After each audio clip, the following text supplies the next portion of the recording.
The fluorescent lights above me hummed like restless bees, a constant drone that drilled into my temples. My chest still ached from the sharp, crushing pain that had sent me to the floor earlier that day at the Atlanta Historical Museum, where I had worked as an archivist for nearly 20 years. The doctor's words still rang in my ears. Stress-induced arrhythmia. You need to slow down. Mrs. Atterrow, Holloway, at 64. I had been fooling myself into believing that I could carry the weight of everything on my shoulders: work, grief, and the loneliness of widowhood. But my body had decided it was done pretending. I lay on the gurney in the ER, waiting for test results, when my phone buzzed with a notification. It was a tag on social media from my daughter-in-law, Sabrina. For a second, I allowed myself a fragile smile. Maybe she had posted a get-well message, something kind or supportive. My finger trembled slightly as I tapped the screen. Instead of kindness, a photo filled the screen. My son Daniel sat at the head of my dining table, the seat that had belonged to my late husband Robert. Sabrina was radiant in the chair I once claimed, her manicured hand resting possessively on the polished wood. And there was my granddaughter, Lila, just 11, caught mid-laugh at something I couldn't hear. Around them, the table was laden with roasted chicken, sides arranged on platters, wine glasses lifted in cheer. My dining room, my table, my family without me. The caption under the photo cut deeper than any chest pain. Finally, peace at dinner. No drama queen tonight. Blessed family. Drama-free. A string of hearts and smiley faces followed. Already 47 likes. I saw comments from Sabrina's friends, even from my own sister-in-law. So much calmer without her, one had written, punctuated with laugh-cry emojis. The buzzing in my chest grew louder than the hospital lights. They weren't worried about me. They weren't even thinking about me. While I lay hooked up to wires in a sterile hospital corridor, my family was celebrating my absence. A nurse returned with discharge papers. She smiled politely and asked, "Your son is coming to pick you up, right?" I glanced at the timestamp on Sabrina's post. 20 minutes earlier, exactly when the hospital would have called Daniel. He knew. He had chosen to lift his glass at dinner instead. I folded the discharge papers carefully, tucking them into my purse. My voice surprised me with its steadiness when I replied, "No, I'll call a taxi." And as I sat in the hospital lobby, scrolling through that cruel photo, I did something I hadn't dared in 3 years. I called Helen Carter, the realtor my husband and I had trusted decades ago. "Helen," I said, my voice low but firm. "It's Margaret Holloway. I am ready to sell the house." 3 years earlier, my life had felt like a cracked vase, held together only by habit and memory. Robert's funeral was still fresh in my mind, the folded flag pressed into my hands. The empty silence in our Brookhaven home, the way every corner seemed to echo his absence. I had been married to him for 39 years, and suddenly I was alone in a 4-bedroom house built for laughter and family dinners. That was when Daniel started showing up more often. He'd stop by with Sabrina and little Lila, sometimes bringing groceries, sometimes just staying to sit on the porch. I thought grief was pulling us closer together. One warm evening, as the cicadas sang in the pines, Daniel leaned forward, his eyes full of concern. "Mom, you shouldn't be rattling around in this big house by yourself. It's not healthy." Sabrina nodded with her best imitation of sympathy. "All those memories. Everywhere you turn, it must be exhausting. We worry about you." Their words pierced me, not because they were cruel, but because they seemed so reasonable. The truth was, I did feel overwhelmed. Some nights I found myself wandering the halls, staring at Robert's books, his shirts still folded in the drawers, unable to breathe. So when Daniel suggested a temporary arrangement, me moving into a cozy condo near downtown while they stayed at the house to take care of it, I let myself believe it was a kindness, just for a little while. "Mom," Sabrina assured me, resting her hand over mine. "Until you decide what you want to do long term. Maybe a year at most." I wanted to believe them. I wanted to believe that family really meant protection. The first signs should have warned me. Daniel quickly insisted all important mail be redirected to the house. "You don't need to be buried under bills and paperwork while grieving," Head said. I agreed, grateful at the time. Within months, they were fully moved in. Sabrina repainted the living room, covering the wallpaper Robert and I had chosen together. My belongings disappeared into storage boxes I never saw again. Leela's toys filled the den where Robert's guitar once leaned in the corner. Meanwhile, I signed a lease on a small one-bedroom apartment near Piedmont Park. Every month, I paid rent. While they lived mortgage-free in the house, Robert and I had sacrificed decades to own. Whenever I hinted at them moving out, there was always a crisis. Daniel's job was unstable. Sabrina was considering going back to school. Lila needed stability in her school district. Each excuse sounded urgent, impossible to argue against. And, slowly, I began to feel like a guest in my own family. Invitations to dinners grew fewer. My birthday was forgotten twice. Family photos appeared online without me in them. I told myself it was just bad timing, just miscommunication. I didn't realize until much later that none of it was accidental. While I was grieving, they were building a life that no longer included me. The morning after my hospital discharge, I sat at my small apartment's kitchen table with a cup of coffee that suddenly tasted far too bitter. I had barely slept. Every time I closed my eyes, I saw Sabrina's caption, "No drama queen tonight." My own family was celebrating my absence like it was a holiday. When Helen Carter knocked on my door at exactly 9 a.m. Her sharp knock carried the authority of someone who had been closing deals in Atlanta for 40 years. She swept into my apartment in a tailored suit, silver hair pulled back, and set her leather portfolio on the table. "Margaret," she said, her voice crisp but warm. "I wondered when you'd finally come to your senses about that Brookhaven property. It's prime real estate. But before we talk numbers, there's something you need to see."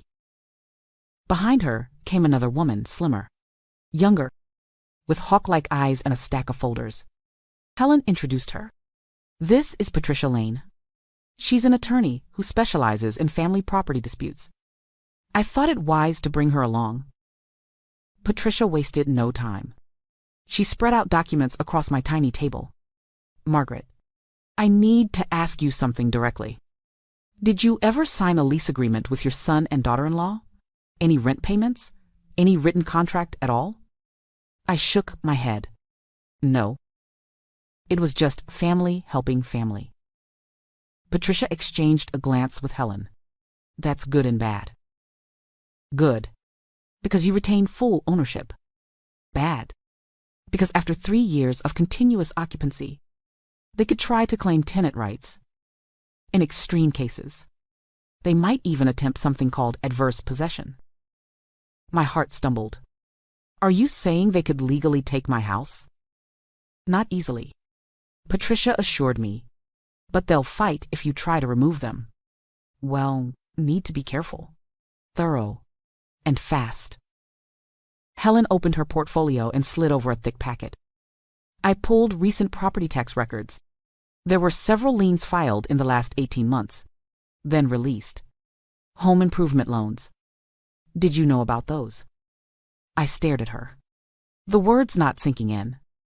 "What kind of loans?" "Roof repairs, a new HVAC system, even cosmetic updates," Helen said. "Tens of thousands of dollars borrowed against the house's equity. All under your name." I shook my head, disbelief tightening around my throat. I never signed for any of that. Patricia leaned in, her eyes narrowing. "When was the last time you checked your credit report?" I fumbled for an answer. 2 years ago. Maybe. Patricia tapped the folder. We need to check it immediately. If they've been intercepting your mail, there could be far more than loans. There could be credit cards, personal lines of credit, all in your name. As she spoke, a sickening realization washed over me. For 3 years, I'd been living like a guest in my own life.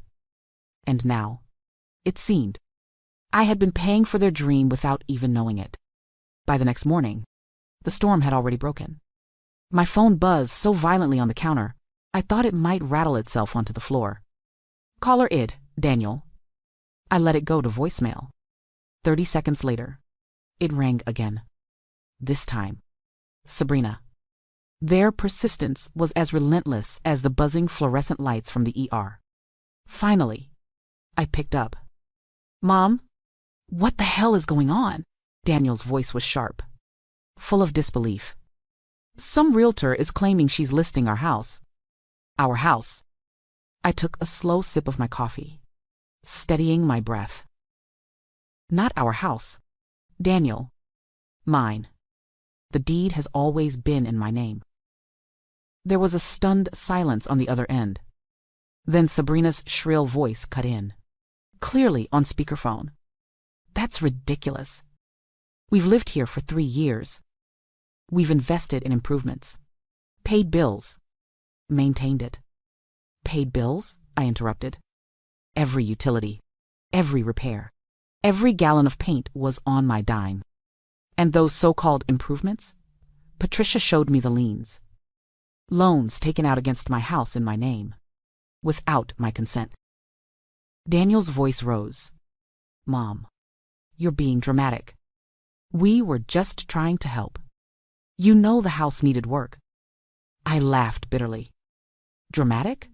You mean like posting a photo of yourselves at my dining table while I was in the hospital? The caption, do you remember it? Finally. Peace at dinner. No drama queen tonight. Ring any bells? For the first time, there was nothing but silence. I could almost hear Sabrina's breath catching. You were in the hospital? Daniel finally asked. His voice softer. Yes, I said, my tone flat. While I was hooked up to machines, you were raising a glass in my husband's chair. Sabrina tried again, her words tumbling over themselves. That post wasn't about you. People blow things out of proportion online. I set my cup down with deliberate precision. You're right. People do blow things out of proportion. Like taking out a $90,000 home equity loan under my name 6 months ago. The silence on the line turned heavy, suffocating. Then came Daniel's panicked stammer. Mom, you don't understand. We had no choice. My job. Don't. I cut him off. Don't insult me with excuses. You stole from me, and you tried to erase me from my own family. Their voices collided on the speaker. Sabrina snapping, Daniel pleading. I let them drown in their own noise before pressing end call. Then, for the first time in years, I opened a blank notebook. Not for groceries. Not for chores. For truth. I began writing down every slight, every ignored call, every forgotten birthday. Each line on the page was proof not of my weakness, but of their pattern. And with every word, my resolve hardened. I wasn't going to be their silent victim anymore. The knock came just after sunrise, sharp and timid at the same time. I opened my apartment door, expecting maybe Helen or Patricia. Instead, there stood Lila, my 11-year-old granddaughter, her small frame weighed down by a suitcase nearly as big as she was. Her eyes were red, her cheeks blotchy. Behind her, a silver SUV idled at the curb. Through the windshield, I could see Daniel gripping the wheel and Sabrina in the passenger seat. Sunglasses on, though the morning was gray. They didn't move. They didn't even roll the window down. Grandma, Lila whispered, her voice trembling. Can I stay here? Mom says, we might have to live in the car if you sell the house. She told me if I talk to you, Maybe you'd remember that family takes care of each other." The words stung more than any insult Sabrina had ever hurled. They had sent their daughter, my granddaughter, as a pawn. "Come inside." "Sweetheart," I said, pulling her close. Her suitcase wheels scraped against the hardwood as I dragged it in. I made her tea and sat her at the table. "Lila, did your parents explain why I am selling the house?" She shook her head, curls bouncing. "They just said, you don't want us to be happy anymore. That you changed your mind about helping." I took a breath, choosing my words carefully. "Do you remember last Christmas?" Her face lit with recognition, then dimmed. "Yeah. I stayed with my friend Sarah's family for a week. Mom and Dad said they had to go help some sick relatives. They said I couldn't come because I might catch something." My blood ran cold. Patricia's documents had shown an $8,000 charge to a resort in Turks and Caicos that very week. "Sweetheart," I asked gently, "did you ever see those relatives?" "No," she whispered. Her lips trembled. "We just had Christmas at Sarah's. It was nice, but it wasn't the same." I clenched my hands under the table. They hadn't just stolen my name, my money, my house. They had lied to their own daughter, abandoning her on Christmas while they vacationed on stolen funds. A car horn honked outside, impatient and shrill. I stood, walked Lila to the door, and together we stepped into the cold air. Daniel rolled his window down an inch. "Well, did you talk sense into her, Lila?" I leaned down to the glass, my voice steady. "Daniel, if you ever use your daughter as leverage against me again, it'll add child neglect to the criminal charges I filed yesterday morning." His face drained of color. Sabrina's sunglasses slipped as her mouth opened in protest. But I didn't wait for their excuses. I took Lila's hand and led her back upstairs, her small fingers gripping mine like a lifeline. That evening, my apartment felt heavier than ever. Lila curled up on the sofa with her stuffed rabbit, trying to distract herself with cartoons. I sat at the table with Patricia and Helen. Their folders spread like a war map. The air was thick with paper and truth. Patricia adjusted her glasses. "Margaret, I've gone through the credit reports line by line. It isn't just the home equity loan. There are 3 credit cards in your name, each with limits between $15,000 and $20,000. A personal loan for $30,000. And store accounts, jewelry, clothing, even a spa membership, all linked to your old address." Helen tapped the stack of papers with her pen. "And here's the kicker. Every one of these accounts has payments made from a checking account tied directly to Daniel's cell number. This isn't sloppy. It's systematic." I rubbed my temples, the room spinning slightly. "So they've been living off me for almost 2 years. "Longer," Patricia said. Her tone clipped. "The groundwork started right after Robert's funeral. Redirecting mail, intercepting statements, isolating you from family decisions. It's a textbook pattern of financial elder abuse." Her words pressed on my chest like stones. I wasn't just unlucky or naive. I had been targeted. Helen cleared her throat. "There's something else. I did some digging in Savannah. Remember Robert's cousin, Anne, the one Daniel and Sabrina lived with before moving in with you?" My stomach tightened. "Yes. She died suddenly at 81. Left her house to the church." Helen slid over a photocopy. The church's attorney reported irregular withdrawals in the year before her death. Nothing conclusive, but the pattern matches what we're seeing here. They moved in, redirected mail, accounts drained, then death. I gripped the paper until my knuckles turned white. Robert's cousin had been one of the kindest women I knew. Was her sudden financial collapse more than coincidence? Patricia leaned forward, her voice low. "Margaret, they're predators. They find older relatives, ingratiate themselves during grief, then strip everything. And they don't stop." In your case, the evidence also shows consultations with elder law attorneys, guardianship specialists. My throat went dry. Guardianship? Patricia nodded grimly. They were preparing to have you declared legally incompetent. Once that happens, you lose control of your finances, your property, even your medical decisions. They'd be in charge of everything. The reality was colder than any December night. While I had been blaming myself for being too sensitive, they had been constructing a legal cage around me. From the sofa, Lila looked up, her big eyes solemn. Grandma, does that mean they were going to lock you up somewhere? I forced a smile for her sake, though my insides trembled. Not anymore, sweetheart. Not as long as I fight back. And in that moment, I knew this wasn't just about saving my house. It was about exposing a pattern that had destroyed more than one life, and making sure it ended with me. The courtroom in downtown Atlanta was colder than I expected, the air heavy with the scent of polished wood and paper. I sat at the plaintiff's table beside Patricia, who shuffled documents with calm precision. On the other side, Daniel and Sabrina sat stiffly, their lawyer whispering furiously. Daniel's jaw was tight. Sabrina dabbed at imaginary tears with a tissue, her face pale, but her eyes darting with calculation. The judge entered, a gavel striking, and the room stilled. Patricia rose first.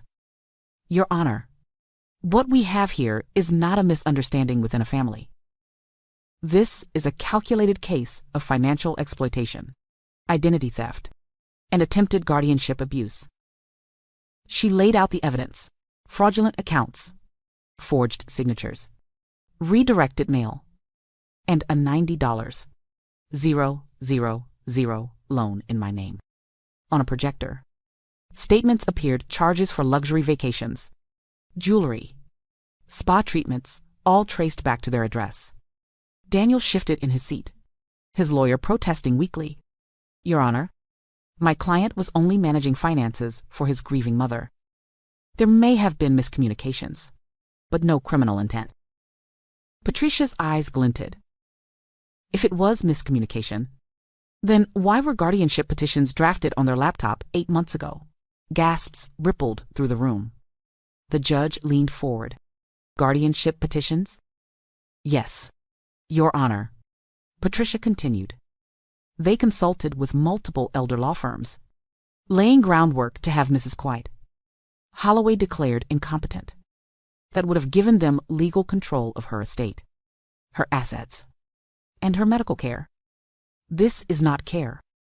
This is premeditated exploitation. Then came the twist I hadn't expected. Jennifer Wells, Sabrina's estranged sister, stepped to the witness stand. I hadn't seen her in nearly a decade. Her voice trembled at first, but steadied. 15 years ago, Sabrina moved in with our grandmother after a minor fall. Within a year, Grandma was declared incompetent. Sabrina obtained power of attorney. By the time Grandma died, her savings were gone and her house was sold. We thought it was grief, but seeing this case, it's the same pattern. The courtroom hushed. Sabrina's tissue froze halfway to her face. Daniel stared at her, his expression a mix of disbelief and betrayal. The judge turned to them. You both orchestrated a scheme that exploited family trust. You used this woman's grief as cover, and you manipulated her granddaughter as leverage. This court does not tolerate such abuse. Her gavel struck once more. Temporary custody of the minor, Leila Holloway, is granted to Mrs. Holloway. Criminal charges of identity theft and fraud will proceed to trial. This house of lies ends here. I exhaled, for what felt like the first time in years. For once, the silence wasn't heavy, it was liberating. 18 months later, the sound of laughter filled my backyard in Decatur. A sound I had once feared I would never hear again. Lila was perched halfway up the tree. She and the neighbor's grandson were turning into a treehouse, hammering a crooked sign that read, Clubhouse, no drama queens allowed. The sunlight filtered through the leaves, warming the modest brick house Robert would have loved. It wasn't the grand Brookhaven property I had lost. It was better. It was mine, built on truth instead of lies. Daniel was serving time at the state facility for fraud and identity theft. Sabrina had been sentenced to community service and restitution. The house they had once called theirs was sold. The proceeds used to pay back part of what they had stolen. The carefully crafted image of perfect family life that Sabrina paraded online had crumbled. People who once laughed at her captions now whispered about her downfall. For Lila, the changes were hardest. She had to testify about Christmases spent alone, about being used as leverage. Yet children adapt faster than we think. Therapy, a new school, and a home without lies gave her space to heal. She was thriving bright, determined, already wiser than most adults. Some nights she would crawl into my lap and whisper, "Thank you for fighting back." And each time, I swallowed tears, knowing I had nearly let fear silence me. I had changed, too. I no longer apologized for existing. I no longer accepted scraps of affection wrapped in manipulation. I had joined a local elder abuse prevention network, sharing my story to help others see the warning signs before it was too late. Each time I spoke to a new group, I thought of Robert, his steady voice reminding me that silence in the face of cruelty is just another form of surrender. Looking back, I don't regret selling the house. I don't regret filing charges.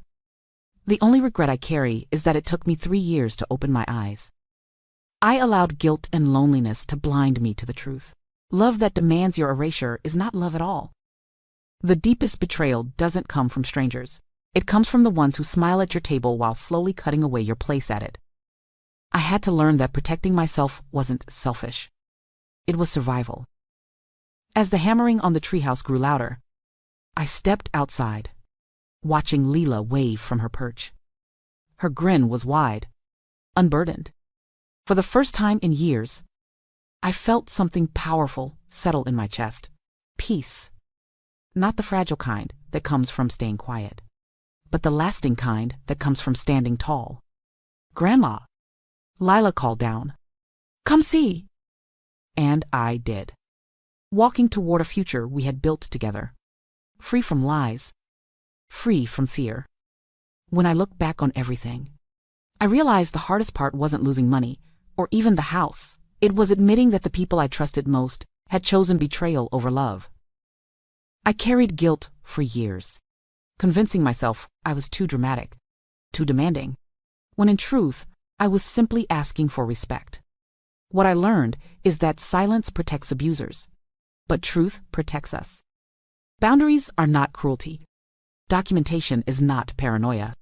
And protecting yourself, even from your own family, is not selfish. It is survival.